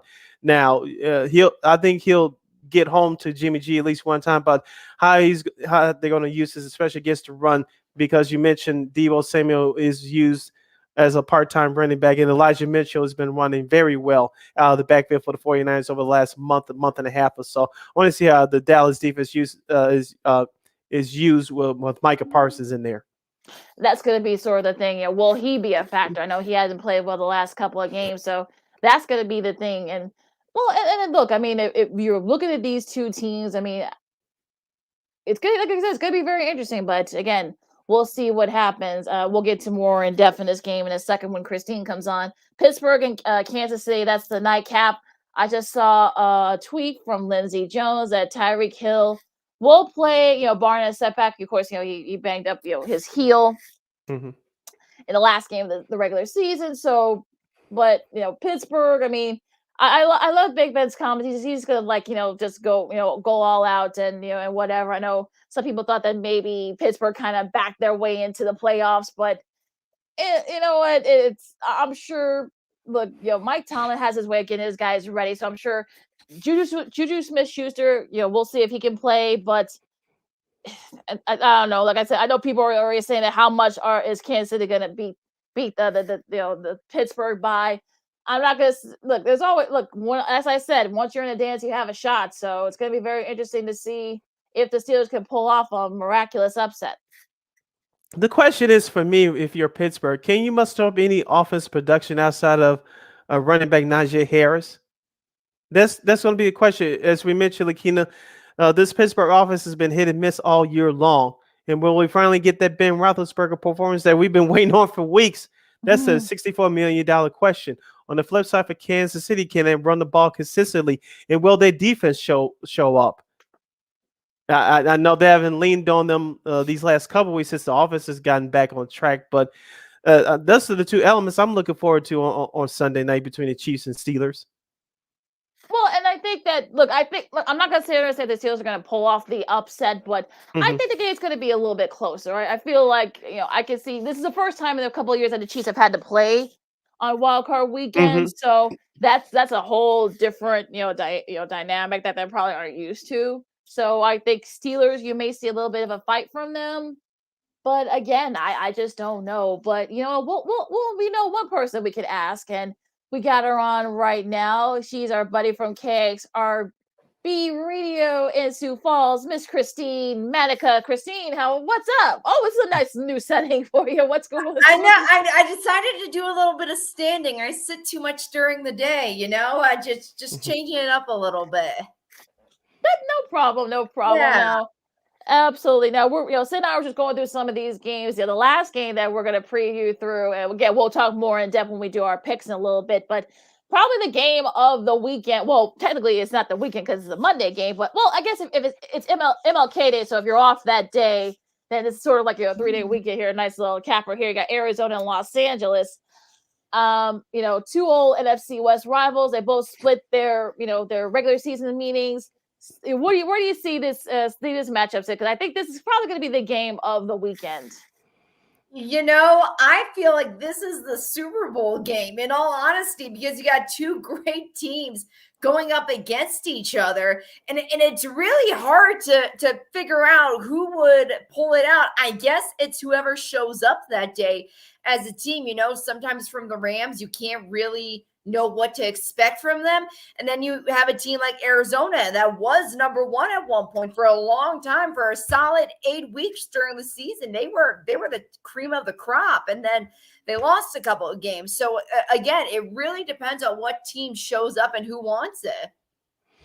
For me, both these teams struggled to end the regular season. The Rams backed into an NFC West division title, and the Cardinals they didn't look good as the regular season ended. I know they're supposed to get J.J. Watt back, but this is a couple of things. For me, can the Los Angeles Rams get back to dominating defensively like they did last year outside of Aaron Donald? Because let's be honest here. They've been out physical a couple of times this year, both times by the 49ers and early in the season by the Tennessee Titans. And number two, quarterback Matthew Stafford, you're out of Detroit. You're in the big stage now. This is when you earn your pay. And so, and you were brought over here to take the Rams to the next level. We'll see what happens on Monday. I mean, this could go either way. This is one of those pick'em games, I think, because I look. I mean, the Cardinals actually play better when they're on the road, so maybe this is sort of one of those things where like maybe we'll see the great Cardinals teams that we saw that played on the road early this year. And like you said, Sid, I mean, this could be Matt Stafford's first ever playoff game. Yeah. So this is in a Rams uniform. In a Rams uniform. I know he played like a couple of times when he was like with the Lions, but this is gonna be his first time like sort of like in the spotlight. Yeah. They won a division. Getting ready for the playoffs, and they're hosting a playoff game. Yeah, I want to see how he does because that's a pretty good Cardinals defense who may have J.J. Watt back. It looks like he's been practicing all this week, and they don't play on Monday, so we may get an answer by Sunday whether or not he'll play. But should be a lot of fun. Now, before we get into like other stuff, is there any other wild card weekend games that kind of have catch your eye, Christine? It's got to be the Patriots and the Bills. This is kind of this is another game that everyone's going to be watching. It's a huge rematch. We already saw what, the Patriots did with the Bills the last time. So it's going to be interesting to see what they can pull off this time around when the weather should be kind of decent. Not like it was the last time that they faced each other. So again, it just depends on who wants it. And I think that, Bill Belichick, he's been in this situation, gosh knows how many times. So I think you got a good leader in your coach to kind of get you ready for the big stage, especially when you're a new quarterback like Mac Jones is. You're listening to Second City Sports right here on the hashtag Football Friday edition, right here at Sports Zone Chicago. We're live and live in color. I'm Sid. That's Lakeena. It's Christine. Christine, I know for those of you obviously watching us on Sports Zone Chicago on Facebook and YouTube, Christine is wearing her beautiful Chicago Bears hat. Of course, the Bears are interviewing any and everybody who wants to take their jobs, both the GM and the head coach. We broadcasted the George McCaskey press conference on our last episode on Monday live, and me personally, he screwed up the beginning of the press conference, shaming Bears fans and using Jeff Dickerson. It was just crazy. What did you think about the press conference, Christine? I gotta be honest, I watched parts of it and I've been meaning to watch the whole thing, but there's a reason why, George McCaskey only does this once a year. There's a reason why he only gets in front of the public once a year. And, when you make a big decision like firing your coach and your general manager, it's a big day. And it's a day that all the Bears fans saw coming. Everyone in the media saw coming. I think he was just trying to navigate where else to go in the press conference because what was going to happen, we already knew was going to happen. But the question that was remaining at that point is why fire Pace when there were all these rumors about, he could be moving up, he could be getting promoted, stuff like that. So I think he was just honestly trying to come up with things to talk about aside from the obvious, in all honesty. And also, he called Olin Kreutz a liar, too. Of course, those who don't know, Olin Kreutz, who has 6 kids, he didn't want to come back as an assistant coach, but he wanted to work closely with the Bears organization. Of course, he played for the Bears from 1998 to 2010. He was offered to work with the Bears linemen, but he was only offered to get paid $15 an hour. That's worse than a teenager starting out in high school. And this is the way you treat your legends. You got to be kidding me. And if it helps, Sid, my first job, it was only like $12 an hour, $12.50, whatever. So, you could have worked for the Bears. You could work for the Bears. You could work for the Bears. Yeah. Yeah, but that whole rumor was just very weird and odd to me. I mean, probably one of your best players, your best O lineman, who I don't know how much he made. I'm sure he made like a nice like $5 or $6 million in his career with the Bears, but $15. I mean, and I can see why he didn't want to do it at first because his kids were very young at the time. But no, that's just terrible how you treat. And we've heard other former Bears say that, this is one of the reasons why you can't get some of the top guys to come in because of the way he treats, some of your former players. Now, all the names that are out there, they're like Sid said, they're literally like everybody for these two jobs. Are there any sort of names that kind of jump out at you, Christine? Who would you like to be the next coach and GM for the Bears? Yes, I like Dan Quinn as the coach. I like that option from Dallas. I actually thought that they were going to interview Kellen Moore. He's the offensive coordinator for Dallas. I saw his name being thrown out there, and I just said, that's not a bad idea. Like, he's a young guy. He can probably still relate to a lot of the players on that field, granted, because he was just on the field not too long ago himself. And then I thought about Brian Flores, too. That was a shock to see that come up, saying, what? You're firing him? Okay. I related that back to you had a winning season, a lot of winning seasons with the Dolphins, and now you just let him go for no reason. So that made me think of, what happened to Lovie Smith. So that's another name that I was very intrigued about, too. I don't like the fact that they interviewed Doug Peterson. I don't think he's the guy for this team.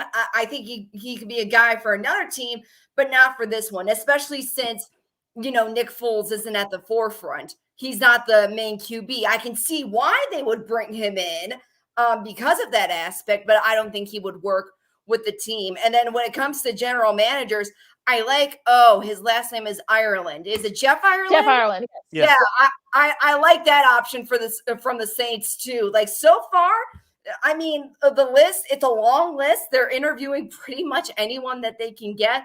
But I think before they even think about hiring a coach and doing all these coaches interviews, you got to hire the general manager first. So that way it can seem like more of a cohesive unit of, hey, we're all in this together. We're all going to pick the same guy and go from there, not going, backwards with it. When we return, we'll have our NFL Super Wild Card Weekend picks with our girl, Christine Manika. She's on her pulpit. She's going to stay there throughout the remainder of the show. We'll get into our thoughts about the Chicago Bulls, and we'll pay a tribute to Andrew Shaw, who was honored at last night's Blackhawks game.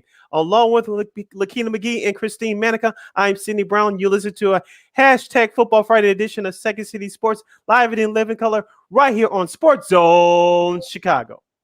AutomotiveMap.com presents the Sports Flash on the Sports Zone Chicago.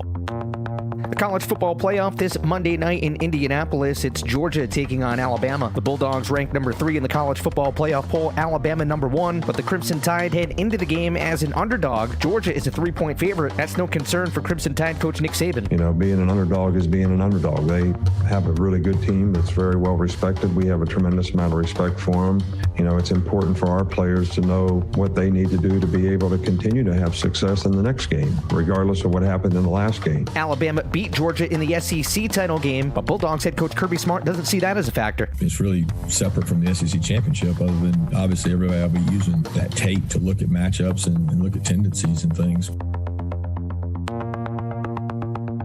For lightning fast sports updates, download the Score app. It's free and one of the most popular sports apps in North America.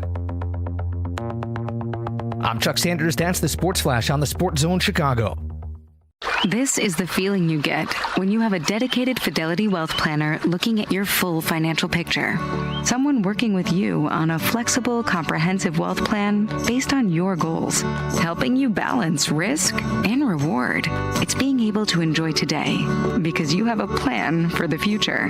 This is the planning effect from Fidelity. Learn more at fidelity.com/wealth. Investment minimums apply. Fidelity Brokerage Services, LLC. And now an important message from Exergen. A critical new FDA study proves that non-contact thermometers are not accurate. They also have inaccurate information on their labels regarding accuracy. New COVID strains are on the rise, and non-contact manufacturers are being irresponsible at a time when accuracy matters. Accurate temperature measurements are essential. Switch to Exergen because they are accurate and backed by over 100 clinical studies. Be sure, be accurate with Exergen. Learn more at Exergen.com.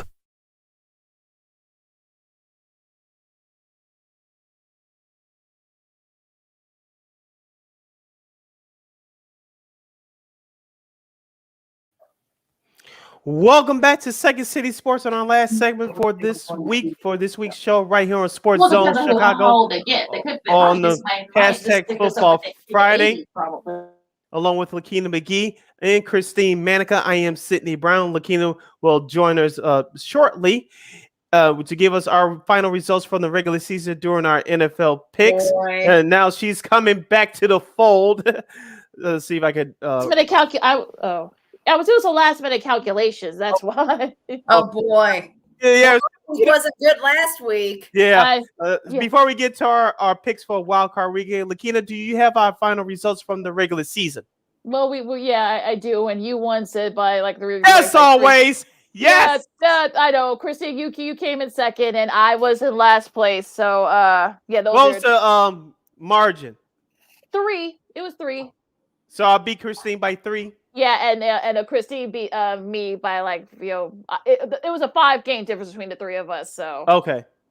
Thank you, Detroit. I love you. Shut up. Shut up. I knew he was gonna break. I knew he was gonna break that. Jacksonville, winning. I know.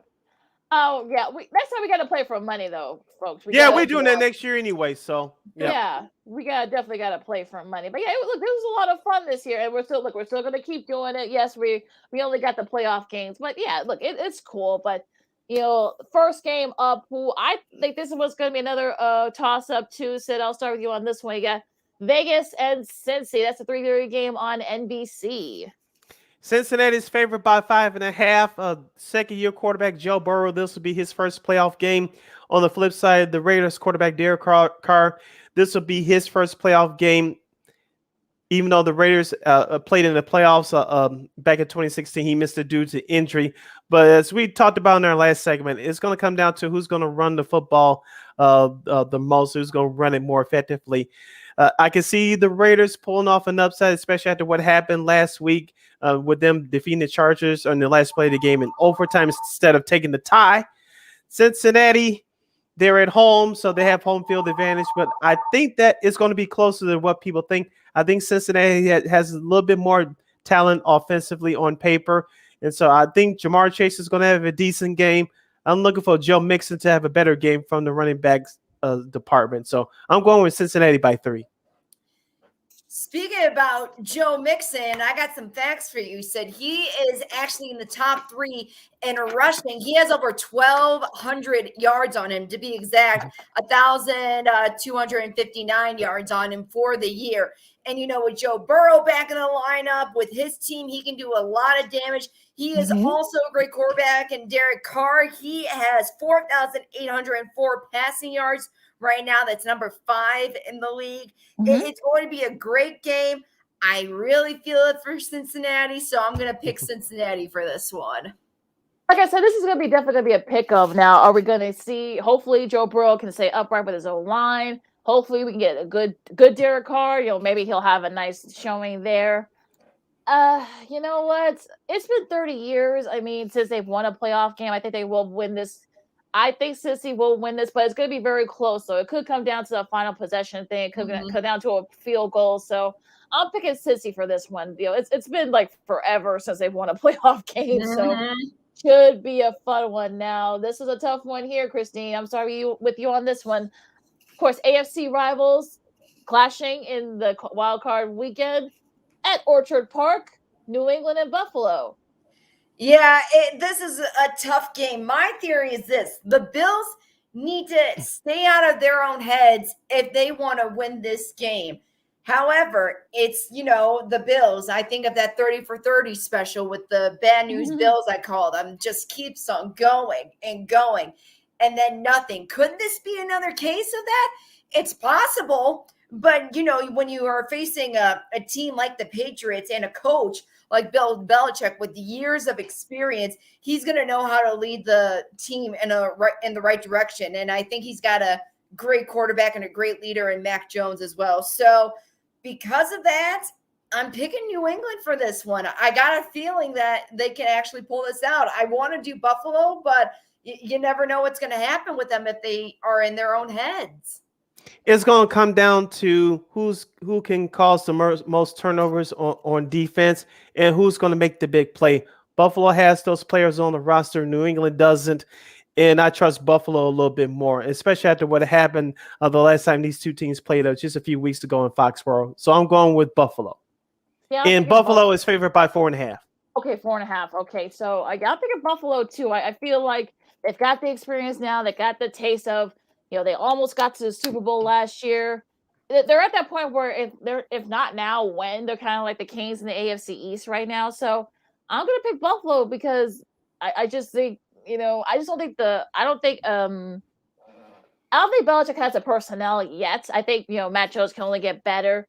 I think Buffalo's got pretty much the same roster from last year. I think they've got the taste of it. They were very close to it. So I think they're going to go for it. I'm going to pick Buffalo now. The Sunday games here at Raymond James, we'll start off with the noon game here on Fox. You got Philadelphia and Tampa Bay. Sid, you start this one for us. Tampa Bay's favored by 8.5. We talked about the Philadelphia defense, Lakeena. I think they can get to Tom Brady a little bit. I think they're going to surprise some people. On offense for Tampa Bay, they're missing some of their big studs, especially at wide receiver. I know Mike Evans is there, but he's still banged up. And they're going to have to run the ball a little bit more effective than they did even a year ago at this time. I think because of the Tom Brady factor and the experience factor, the defending champions will pull off this one at home. But don't be surprised that Philadelphia keeps this close for a while. So I'm going with Tampa Bay, but don't be surprised if Philadelphia covers. Yeah, I'm going to go with Tampa Bay too. Tom Brady, King Tampa Bay, he is number one in those passing yards. It's 5,316 to be exact. And this is the second time in a row he's done something like that. So Tom Brady, keep on playing like you're in your 20s. I'm here for it, and I love it. So I think Tampa Bay is going to sneak this one out. But like you said, Sid, too, don't be surprised if Philadelphia covers. Yeah, I would be surprised either, especially if weather is an issue down there in Tampa with the rain that is expected. So I'm going to pick Tampa as well. I mean, this could be a great experience for Jalen Hurts and the rest of that Philly team. So they could get the taste of it and see and just get ready for next year, add some new pieces because I know they got the draft picks for it. But it's all about Tom Brady. We'll see which running back step up, but yeah, I think this is all about Brady and the Bucs in this game. Now, a good one here in the afternoon slot. These two teams, we talked about it earlier, Sid. They have a big, rich history of, lots of division titles, NFC, championships, trips for the Super Bowl. I've been excited for these two teams have like a big history, San Francisco and Dallas. I don't know what Dallas team we're going to get. Are we going to get the slow starting Dak Prescott? Are we going to get the defense for Dallas that's been inconsistent? I just don't know. San Fran, they're getting hot at the right time. If they stick to what wanted for them against Los Angeles last week, do the running game. Use Deebo Samuel a lot. Let your defense do your thing. I think having Trent Williams back in that O-line will definitely help Jimmy Garoppolo immensely. I'm going to pick the upset, quote unquote. I'm picking San Francisco. We were talking about that today too, how you really don't know what type of team you're going to get from San Francisco. However, Dak just got the Offensive Player of the Week for the NFC. So I still believe in Dak. I still believe in his team. But, after that win that the 49ers have on Sunday, really anything can happen. I think so. And plus, now Dak is officially in the talks to be the comeback player of the year too. I'm sticking with Dallas. I got to. I've said it from the beginning. I think Dak is back. I want to pick the 49ers because they've been on the road for the last month or so, especially after what they did to the Rams last week. You mentioned, Christine, we talked about it all year. On the flip side for Dallas, Dak is back. Yeah. But for me, I don't know if I could trust Ezekiel Elliott and or Tony Pollard to run the ball effectively. On the flip side for San Francisco, as Lakeena mentioned, Deebo Samuel, he's their slash guy. He can run the ball from their star wide receiver. Elijah Mitchell has been another stub too, along with their backup Wilson. For that alone, I think the Dallas defense is good, but I think San Francisco's defense is a little bit better. I'm going with the 49ers in an upset. I know Dallas is a 3-point favorite, but I'm going with the 49ers to win the game outright. I know him. I'll be standing by my island. It's fine. Look, this is a pick'em game, so either scenario could happen. So yeah. That's what's great about the wild card weekend, especially. It really wouldn't be an upset. Now, this would be an upset should this happen. Pittsburgh and Kansas City. That's the nightcap on Sunday night on NBC. I mean, look, who wants to start? Because this is. I got it. Okay, go ahead, go for it. I just think it's hilarious how Big Ben just went out and said, yeah, we have no chance at this game. Like, we shouldn't even be in this. I thought that was hilarious. I think that's pretty much the most open I've ever seen Big Ben in a press conference, and just kind of having fun with it, knowing that this could be his final game ever. And, you know, with a guy like Mahomes leading the Chiefs, he's 4th in passing yards in the league. And, you know, I want to just pick Pittsburgh just because Big Ben had such a fun attitude about it that maybe they could win. But in reality, I think the Chiefs are going to be able to pull this one out easily, with or without, you know, Big Ben's pep talk or TJ Watt behind the D-line. Yes, we talked about before, Keenan, in our last segment. Where is Pittsburgh going to get the offense from besides their running back Najee Harris? Mm-hmm. I don't know. They're back Antonio Brown. He's available, I hear. I don't think Mike Tomlin's going to deal with that headache anymore. It was bad enough to get rid of him a few years ago. But on the flip side for Kansas City, I know Carl Edwards-Helaire, he's ruled out for Sunday's game, so Darrell Williams is going to carry the ball for Kansas City. For me, it's about the Chiefs being consistent on offense, Patrick Mahomes not turning the ball over, and can that Chiefs defense, which carried them to the middle of the season, can they stop the run of Pittsburgh? I think Pittsburgh may surprise some people for a while, but I got the Chiefs winning this one. Kansas City is favored by 12.5 points. Ooh, 12.5. Wow. Yeah. Oh, yeah. I mean, that was hilarious what Big Ben said. I saw this. I thought, oh, you know, we shouldn't be here. I mean, you know, we have no business being in this game. Like, oh, you know, we backed into it. I think he was just trying to be funny, I guess. But you know what? I know Helaire is out with that shoulder injury, so that's a pretty big loss for that offense. I still say Casey will pull it out. You know, but I think the Steelers will cover, though. I think it's going to be a little bit closer than folks think. You know, 12 points, 12.5, that's a lot. So, yeah. But, you know, I'm picking the Chiefs. And watch Big Ben actually do have his best game this season, throw for like 4 touchdowns or something. And, you know, goodness gracious. Crazy things happen in wild card weekend now. This could be the case here with the Monday night game. You got Arizona and the Rams. You know, these two teams, of course, split their regular season matchup. Matt Stafford, you know, this is his chance, you know, to go forward. This is the first appearance for Arizona in a while. I think about a decade. So, Sid, you start this one for us. The Rams are favored by 4. As I said before, both these teams limped into the playoffs, not looking good. The Rams, I guess, it helps them because they're playing at SoFi. I just my references to that last matchup they had on Monday Night Football a few weeks ago. Aaron Donald was a man-child, a harasser, Kyler Murray. Mm-hmm. I know they're supposed to get J.J. Watt back. I don't know if that's going to be enough of a difference. For Arizona, for Kyler Murray, do not turn the ball over. And can you run the ball effectively with Chase Edmonds? On the flip side for the Rams, they should be doing the same thing. You can take pressure off of Matt Stafford. If he throws one more pick six, it's going to be the end of their season. Mm-hmm. Maybe Sean McVay will figure it out. I think that boy genius title's off his head now because people have figured him out. But I think because the Rams have a better talent down on their roster, they have a better defense. I'm going with the Rams.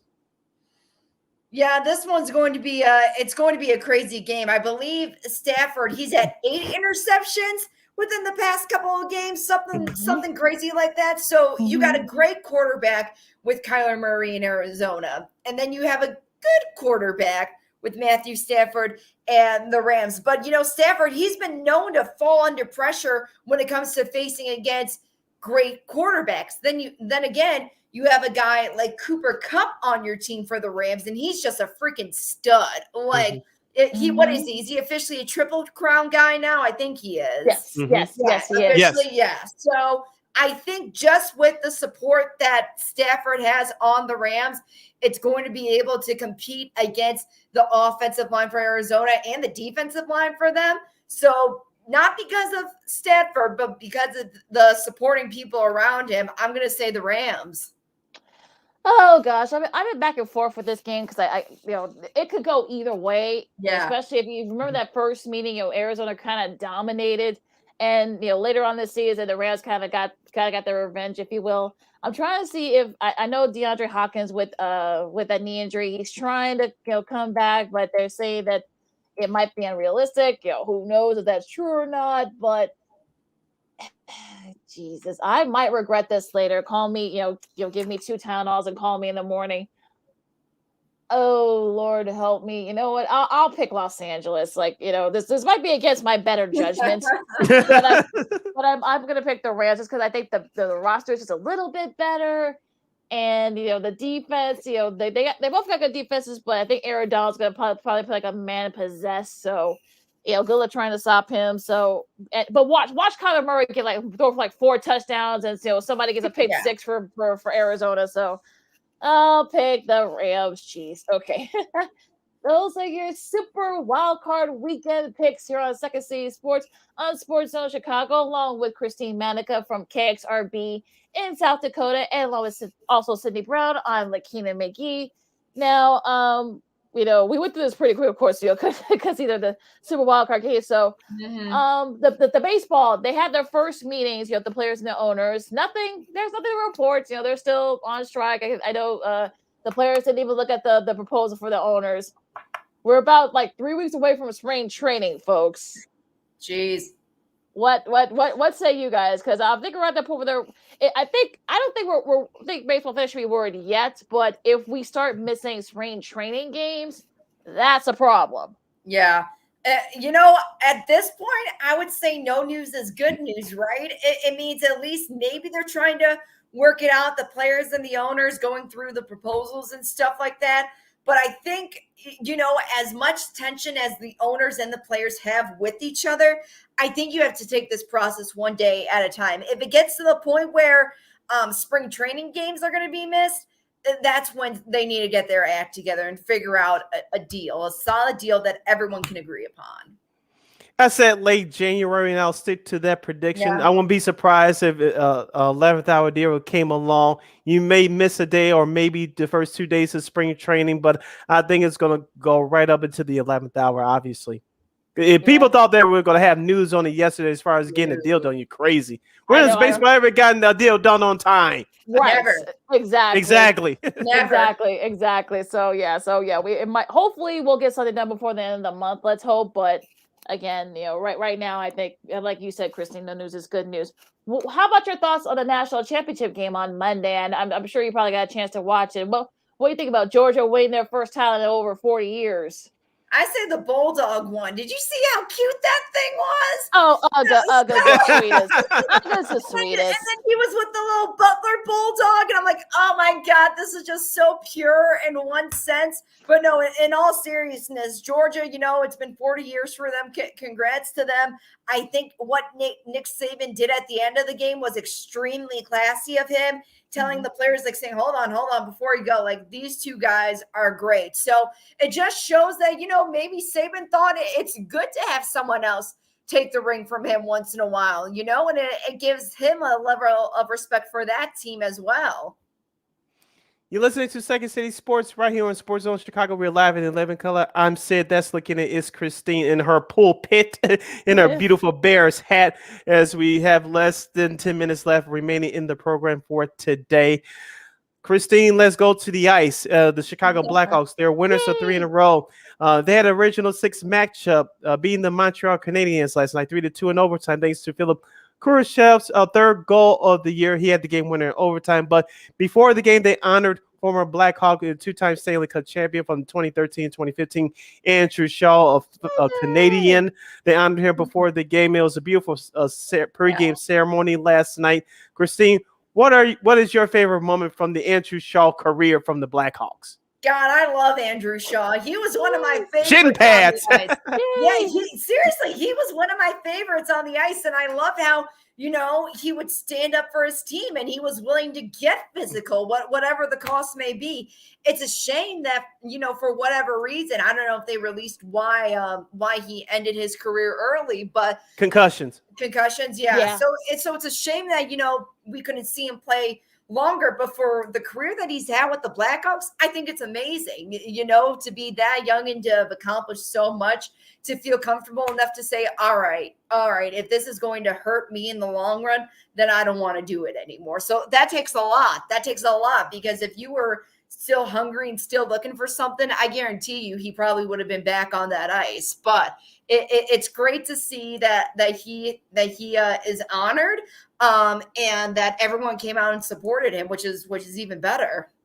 Seeing the emotion, I watched a little bit of that Legacy night last night. It's just seeing the emotion on Shaw's face. We talked about when he retired, Sid. I mean, the history of concussions, it was just too many, and I think he said one of the doctors told him that if you get one more concussion, you might. I'm not gonna say that he might have died, but it would not have been very good if he had gotten one. So he really didn't have a choice but to retire. I'm glad they honored him. It was also great to see Eddie O back, calling the game. That was really cool. I know they've had a lot of younger people. I know that they're skewing younger with their telecasts and such, which is fine. All those folks are really good. We had Jason on, last week, so that was really cool. Shout out to Jason Ross Jr. He made his TV debut last Saturday night and then win against the Vegas Golden Knights. Shout out to him. Yeah, hopefully we get a couple more of those folks, because those are some really good folks on as part of that thing they're doing. But it was great to see Eddie, and hopefully they can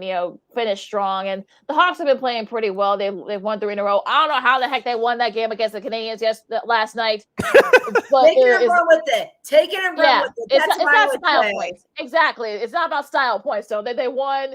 They won 3 in a row, like you said. So like you'll take it. You'll take it, and we'll take it and run with it. So it was just a strange game, to be honest. But look, you'll take it if you're the Blackhawks. So yeah, my favorite Andrew Shaw moment was Game 2, which they won in that tough 7-game series against Anaheim back in 2015 with the soccer headbutt the headbutt goal into the net. If you remember watching the behind the scenes film, the referee said that was awesome. We never seen that. Of course, that was against the rules. They couldn't count it, but that was awesome. I think the Chicago Fire made a jersey for him too a couple days later.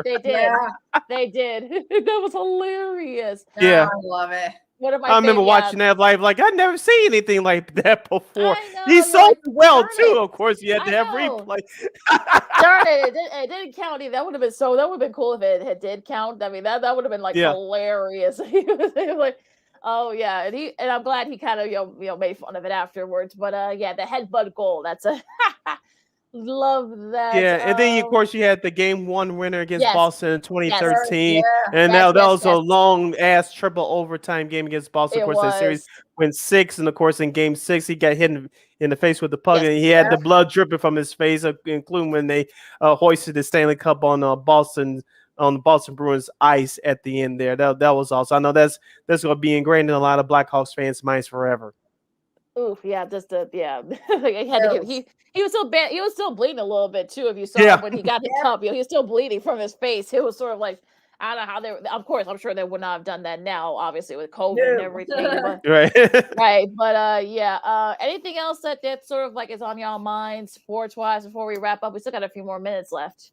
Boy, I don't know. Are we going to have a little sit around with some coffee and tell each other's feelings? Is that what oh, gosh. That's a crazy thought. Yeah, Christine, I want to get your thoughts on the Bulls. Of course, they lost to Brooklyn on ESPN on Wednesday. They're still 27-12. They play the Golden State Warriors tonight. As I mentioned, they looked bad 2 out of their last 3 games. Are you worried about the Bulls, or should there be some concern, or do you think they'll still be a playoff team? If they were 500, no, I would not be worried. Since they are so far ahead, I think they're even more ahead than what they were last time this year. Probably. Oh, yeah. Yeah, way before. So, no, I wouldn't be worried. The team has already dealt with so much when it comes to injuries, and then basically everybody had COVID. So with tonight, it will definitely be a challenge. I know with Steph Curry and now Klay Thompson being full back in action too. So, no, I would be worried if they were losing at this point this season. There's still a whole lot of basketball left, believe it or not. So, no, I wouldn't be worried.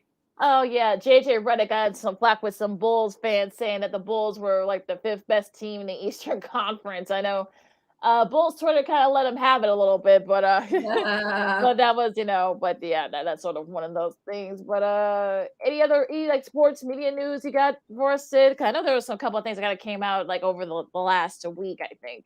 No, just reading here the headline from our good friends at Awful Announcing. Skip Bayless and Nick Wright will have new weekly Fox Sports podcast. Just reading the headlines here by Joe Lucia. On Thursday, Fox Sports announced the launch of several new podcasts, including features some there on their talent. The podcast first is the cleverly named The Skip Bayless Show, hosted by who else? Skip Bayless. Episodes will be released every Thursday. Let's see. Let's go down here. Just in case you saw in Clan, here's the premiere episode you can see on YouTube. The second show will launch on March 1st, and it's hosted by Nick Wright of First Things First. What's Right? WRITHT. What's Right with Nick Wright? That is a mouthful. We'll drop new episodes every Tuesday and it's described in the article. Go read that out. And the third podcast announced it will be a narrative show hosted by Tom Rinaldi. That's the only one. And they'll be premiering in April. That's the only one I'm missing. Okay, I'll listen to that one because I'm a big fan of Tom Rinaldi, and I'm glad he's doing more things over at Fox. But yeah, the other two I'm not interested in. I'm sorry, I'm not a fan of neither Skip or Nick. So, and Nick said something about the Bulls earlier this year, so I haven't forgiven him for that either. I got a question for you guys. What are your thoughts about Michelle Tafoya, them finally releasing that, she's not going to be part of it anymore after this year? I think she's got something in the works outside of sports. I really feel I feel like we might see her, maybe with Outkick, Outkick with Clay Travis and them over there, or maybe some other stuff. She might come out with a podcast too. I know she got a little bit of trouble on The View with her conservative views. I think that might have played a little bit of a part as well. But look, Catherine Tappan has done a great job on the sidelines. She's done it for Notre Dame for the last few years, and she might end up being sort of the heir apparent. So it's going to be fine. And look, Michelle's been doing it for like 25 years through multiple networks. So, and I'm sure she's going to end up doing other stuff too. So, right. I think she's going to be great on the sideline. I've seen her, when I go to Notre Dame games. So I think that's a good choice. Yeah, Catherine Tappan, of course, we had her on the Dean Davis show back in the day, Lakeena, when NBC was doing the hockey coverage and she was doing the NHL Network. So she's a very good host and silent reporter. So like I said, Sunday Night Football would be better with her going forward. So we congratulate Michelle Tafoya and Catherine Tappan on both their careers. And so we'll see what they do going forward. Another episode in the books, guys. Great job. We're going to have wild card weekend. I cannot wait. I'm really looking forward to that Dallas 49ers game on Sunday. That should be a whole lot of fun. We'll see if Big Ben has anything left in his hat of tricks against Kansas City. So it should be fun. Yeah, and Bart Scott's advice to Josh Allen. I'm sure you guys heard this. If we're dealing with the cold weather that's expected in Buffalo tomorrow night, Viagra. Gosh, I heard about that, and I'm like, good Lord, I don't think that's the answer. But okay, no, I think he's a little young for Viagra too. I don't know, but I'm thinking I'm going out on that's a good guess. That's a really good guess. Out on a limb. Exactly, just get it a guess. But on that note, I'm looking forward to the wild card weekend and also to the college hoops. That you got all the great games. There's Illinois, Michigan tonight. Yeah, we'll see if Michigan can kind of, get back into it. I know they've been struggling lately for various reasons. But yeah, a lot of good stuff, of course, in the NBA. Anything you're looking forward to this weekend, Christine? I'm really intrigued about this Los Angeles Rams and the Cardinals game, because that for me is probably the biggest game of the weekend, along with Cincinnati and the Raiders. Yeah, all those games should be a whole lot. We might see an upset or two. Who knows? That's how we usually do it here on Super Bowl weekend. Exactly. You can follow me at Keenan McGee on the Twitter and at Keenan_McGee on the IG. You can follow yours truly, Sydney Brown, on the Twitter and the IG at CK80. Once again, at CK80. That's SIDKIDA0. SIDKIDA080. Christine, where can the lovely people follow you? They can follow me on Twitter at cmanica_KXRB. Make sure you download that Sports Zone Chicago app wherever you get your apps. Make sure you follow Sports Zone Chicago on all social media platforms, Facebook, Twitter, Instagram, and YouTube. Make sure you subscribe to War on Anchor on our podcast, Second City Sports, wherever you get your podcasts, including the iHeartRadio app. Make sure you follow War Media at WAR Media on Facebook, Twitter, Instagram, and YouTube. And you can catch Second City Sports every Monday and every Friday from noon to 2 p.m. Central Standard Time right here on Sports Zone Chicago. That's Second City Sports every Monday, every Friday, noon to 2 p.m. Central Standard Time right here on Sports Zone Chicago. And thank you very much in advance for your support. Like, share, subscribe, and tell your friends. All right, Lakeena, close us out. All right, stay warm out there, everybody, and just be good to each other. If you're not going to get the vaccine, wear your mask. Things are still kind of crazy. So for Sid and Christine, I'm Lakeena. This has been Second City Sports on Sports Zone Chicago, and we'll see you next week. Only the Bulls. Holla!